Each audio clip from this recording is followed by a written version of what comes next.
Common questions about hypertension. High blood pressure होने पर क्या क्या लक्षण होते हैं, हाई ब्लड प्रेशर के मरीज को क्या क्या खानी चाहिए और क्या नहीं खानी चाहिए, हाई ब्लड प्रेशर को नियंत्रित करने के लिए कितना व्यायाम जरूरी है, safety tips, regular blood pressure checkup कराएं, डॉक्टर की सलाह का पालन करें, सहायक रिसोर्स का उपयोग करें। इन टिप्स का पालन करके आप हाई ब्लड प्रेशर को नियंत्रित रख सकते हैं और अपनी स्वास्थ्य को सुधार सकते हैं।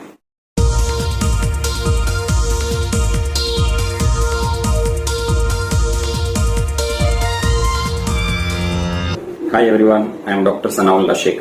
आज हम डिस्कस करेंगे हाइपरटेंशन के बारे में, जिसे हम उच्च रक्तचाप भी कहते हैं। इंट्रोडक्शन, हाइपरटेंशन क्या होता है और इसके क्या कारण होते हैं। हाइपरटेंशन यानी कि हाई ब्लड प्रेशर एक स्थिति है जिसमें आपके रक्त का दबाव नॉर्मल से ज्यादा होता है। नॉर्मल रक्त दबाव यानी कि सिस्टोलिक 120 और डायस्टोलिक यानी कि नीचे का ब्लड प्रेशर 80 होता है। जब ये दबाव ऊपर का 140 यानी कि सिस्टोलिक 140 और डायस्टोलिक यानी नीचे का 90 या उससे ज्यादा हो जाता है, तब उसे हाइपरटेंशन या हाई ब्लड प्रेशर कहा जाता है। अब देखेंगे कॉजेस यानी कि इसके होने का क्या कारण होता है। इसके मुख्य कारण included genetic factors, lifestyle choices जैसे कि अनहेल्दी डाइट, कम फिजिकल एक्टिविटी और तंबाकू का यूज, ओवरवेट या obesity, high Salt intake, alcohol consumption, stress और कुछ मेडिकल कंडीशंस जैसे कि किडनी प्रॉब्लम्स या स्लीप एपनिया भी हो सकता है। यह स्थिति सामान्य है और अगर नियंत्रित न किया जाए तो सीरियस हेल्थ प्रॉब्लम जैसे कि हार्ट डिसीज, स्ट्रोक और किडनी फेल्यूर जैसे कॉम्प्लिकेशंस का खतरा भी हो सकता है। इसलिए हाइपरटेंशन को समझना और उसका नियंत्रित करना महत्वपूर्ण है। पहले हम देखें इंट्रोडक्शन, फिर कॉज देखें, अब देखेंगे सिम्टम्स। हाई ब्लड प्रेशर होने पर क्या लक्षण होते हैं। हाई ब्लड प्रेशर के कुछ कॉमन लक्षण होते हैं जैसे कि अधिकतर लोगों में इनिशियली कोई सिम्टम्स दिखाई नहीं देते। ये साइलेंट कंडीशन के रूप में भी जाना जाता है। जब सिम्टम्स दिखाई देते हैं तो वो इंक्लूड कर सकते हैं जैसे हेडेक में specially in the back of the head and in the morning, dizziness यानी कि चक्कर आना, ब्लड विजन यानी देखने में धुंधला पर दिखना, चेस्ट पेन यानी कि सीने में दर्द होना और जी घबराना, शॉर्टनेस ऑफ ब्रीदिंग सांस लेने में प्रॉब्लम होना, इरेगुलर हार्ट बीट यानी कि हार्ट बीट इरेगुलर हो जाता है और थकान सी महसूस होती है, nose bleeding, occasionally nose bleeding specially in the blood pressure in the extremely high. जब ब्लड प्रेशर बहुत ज्यादा बढ़ जाता है तो नाक से खून आने लगता है। यदि आपको ये लक्षण में से कोई दिखाई दे रहा है या आपको लगता है कि आपकी रक्तचाप बढ़ गई है तो आपको एक हेल्थ केयर प्रोवाइडर से परामर्श लेनी चाहिए। अब देखेंगे कॉम्प्लिकेशंस, इससे होने वाली संभावनाएं और समस्याएं क्या है। हाई ब्लड प्रेशर या हाइपरटेंशन से होने वाली संभावनाएं और समस्याएं इंक्लूडेड करती है हार्ट डिसीज यानी कि high blood pressure can lead to coronary artery disease, heart attack, heart failure, stroke, increase pressure can damage blood vessels in the brain leading to stroke, kidney damage, eye damage. It can affect the small blood vessels in the eye, leading to vision problem or even blindness. Peripheral artery disease, aneurysm, metabolic syndrome. यह complications hypertension की लंबी अवधि में न नियंत्रित होने पर हो सकती है। इसीलिए रेगुलर ब्लड प्रेशर मॉनिटरिंग और सही ट्रीटमेंट के थ्रू इसका नियंत्रित करना जरूरी है। अब प्रिवेंशन देखेंगे। हाई ब्लड प्रेशर को कंट्रोल करने के उपाय और निदान क्या है। हाई ब्लड प्रेशर को नियंत्रित करने के लिए कुछ प्रमुख उपाय और निदान हैं जैसे कि हेल्थी डाइट, आहार में कम सोडियम यानी नमक कम खाना, हाई पोटेशियम वाले फूड्स जैसे कि फल, सब्जियां और नट्स और सैचुरेटेड फैट्स से परहेज करें। 10 dietary approaches to stop hypertension diet follow करें। दूसरे नंबर पे आता है रेगुलर एक्सरसाइज करें। प्रतिदिन कम से कम 30 मिनट तक व्यायाम करें जैसे कि ब्रिस्क वॉकिंग, साइकिलिंग या स्विमिंग।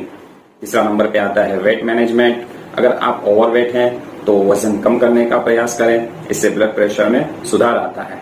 चौथे नंबर पे आता है लिमिट अल्कोहल। मैं तो कहता हूँ नो अल्कोहल। शराब पीने का सेवन कम करने से या बिल्कुल न करें क्योंकि ये ब्लड प्रेशर को बढ़ा सकता है। क्वाइट स्मोकिंग, तंबाकू या अन्य तंबाकू प्रोडक्ट के सेवन छोड़ दें, यह आर्टरी वॉल को डैमेज करता है। स्ट्रेस मैनेजमेंट, स्ट्रेस को नियंत्रित करें जैसे कि योगा, मेडिटेशन और डीप ब्रीदिंग, एक्सरसाइज करें।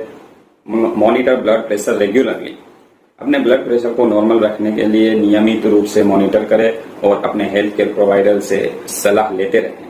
मेडिकेशन, यदि लाइफस्टाइल चेंजेस से ब्लड प्रेशर नियंत्रित नहीं हो पा रहा है तो डॉक्टर द्वारा दी गई दवाइयां का नियमित सेवन करें। इन उपायों को नियमित रूप से अपनाने से हाई ब्लड प्रेशर को नॉर्मल किया जा सकता है और कॉम्प्लिकेशंस से बचा जा सकता है। यह सभी उपाय एक स्वस्थ जीवन शैली के हिसाब से अमल में लाने से भी मददगार हो सकता है। पहले हम इंट्रोडक्शन देखें, फिर कॉजेज देखें, फिर सिम्टम्स देखें, फिर कॉम्प्लिकेशंस देखें, फिर प्रिवेंशन देखें। अब देखेंगे ट्रीटमेंट, हाइपरटेंशन का इलाज और दवाइयां के बारे में जानकारी देखेंगे। फर्स्ट वन है लाइफस्टाइल चेंजेस, सेकंड वन है मेडिकेशन, थर्ड वन है combination therapy, fourth one regular monitoring, fifth one side effect and precautions. तो उसमें से फर्स्ट है लाइफस्टाइल चेंजेस। लाइफ मॉडिफिकेशन जैसे कि आहार पर ध्यान देना, व्यायाम करना, वजन नियंत्रित रखना, शराब और तंबाकू का त्याग करना और स्ट्रेस नियंत्रण करना हाई ब्लड प्रेशर को नियंत्रित करने में मदद करते हैं। यह बदलाव कोई लोगों के लिए सफिशिएंट हो सकते हैं ब्लड प्रेशर को कंट्रोल करने के लिए। सेकंड है मेडिकेशन। यदि लाइफस्टाइल चेंजेस से ब्लड प्रेशर कंट्रोल नहीं हो रहा है या अगर ब्लड प्रेशर बहुत हाई है तो डॉक्टर द्वारा दवाइयों का इस्तेमाल करने की सलाह दे सकते हैं। कुछ कॉमन दवाइयों के एग्जाम्पल इस तरीके से हैं। पहला है डाययूरेटिक्स। यह दवाइयां सोडियम और एक्स्ट्रा फ्लूइड को शरीर से बाहर निकालने में मदद करती है जिससे बीपी कम होता है। दूसरा है बीटा ब्लॉकर्स। यह हार्ट को कम ताकत से धड़कने में मदद करता है और जिससे बीपी कम होता है। तीसरा है एसी इनहिबिटर। ये दवाइयां ब्लड वेसल्स को रिलैक्स करने में मदद करती है जिससे बीपी कम हो सकता है। Calcium channel blockers. यह दवाइयां ब्लड वेसल्स को रिलैक्स कर देती है और बीपी को नियंत्रित करने में मदद करती है। और थेरापी में जाएंगे तो तीसरा है कॉम्बिनेशन थेरापी। कभी कभी एक से ज्यादा दवाइयों का कॉम्बिनेशन इस्तेमाल किया जाता है। अगर एक दवाई से ब्लड प्रेशर कंट्रोल नहीं हो रहा है तो फोर्थ वन है रेगुलर मॉनिटरिंग। दवाइयों का नियमित रूप से इस्तेमाल करना जरूरी है और डॉक्टर द्वारा निर्धारित ब्लड प्रेशर के लेवल को रेगुलर चेकअप करना भी इम्पोर्टेंट है। साइड इफेक्ट और प्रिकॉशंस। हर दवाई के अपने अपने साइड इफेक्ट होते हैं, इसलिए डॉक्टर द्वारा निर्धारित डोज और डायरेक्शन को स्ट्रिक्टली फॉलो करना जरूरी है। दवाइयों के साथ साथ लाइफ स्टाइल चेंज भी कंटिन्यू रखना जरूरी है ब्लड प्रेशर को नियंत्रित रखने के लिए। इसके अलावा हर व्यक्ति का ब्लड प्रेशर कंट्रोल करने का तरीका अलग हो सकता है, इसलिए आप हाइपरटेंशन का शंका है या ट्रीटमेंट की जरूरत है तो अपने हेल्थ केयर प्रोवाइडर से सलाह लेना सबसे जरूरी है। हाई ब्लड प्रेशर को नियंत्रित रखने के निम्न लाइफस्टाइल चेंजेस का प्लान करना महत्वपूर्ण है, जैसे कि आहार, कम सोडियम युक्त आहार का सेवन करें, जैसे कि नमक, चिप्स और प्रोसेस्ड फूड से दूर रहे। फल और सब्जियां जो पोटेशियम युक्त होती हैं, जैसे कि केला, टमाटर को अधिक मात्रा में खाएं। हाई फाइबर युक्त भोजन लें। दूसरा है व्यायाम यानी कि एक्सरसाइज। नियंत्रित रूप से व्यायाम करें, जैसे कि वॉकिंग, जॉगिंग, साइकिलिंग या स्विमिंग। प्राणायाम या योगा भी शामिल करें, जैसे कि अनुलोम विलोम, जो स्ट्रेस को कम करने में मदद करता है। तीसरा है सही जीवन शैली यानी हेल्दी लाइफस्टाइल। तंबाकू और अल्कोहल का सेवन से दूर रहें, समय पर नींद पूरी करें और स्ट्रेस को नियंत्रित करें। रेगुलरली ब्लड प्रेशर चेक करते रहें और डॉक्टर के सलाह का पालन करें। इन उपायों को नियंत्रित रूप से अपनाने से हाई ब्लड प्रेशर का प्रबंध किया जा सकता है और आपकी स्वास्थ्य को सुधारने में मदद मिलेगी। हम कंक्लूजन देख लेते हैं। इन लाइफस्टाइल चेंजेस का प्लान करके आप हाई ब्लड प्रेशर को नियंत्रित रख सकते हैं और अपनी स्वास्थ्य को सुधार सकते हैं। आहार पर ध्यान देना, नियमित व्यायाम करना और सही जीवन शैली अपनाना हाई ब्लड प्रेशर को प्रबंधन में महत्वपूर्ण है। अगर आपको ये इन्फॉर्मेशन अच्छी लगी तो आप मेरे हेल्थ प्लस चैनल को सब्सक्राइब करें, कमेंट्स करें और लाइक भी कर देना। और हाँ, बेल आइकन जरूर दबा देना, जिससे आपको नया वीडियो का नोटिफिकेशन मिल जाएगा। फिर मिलेंगे ऐसे ही इन्फॉर्मेटिव वीडियो के साथ। Thank you everyone.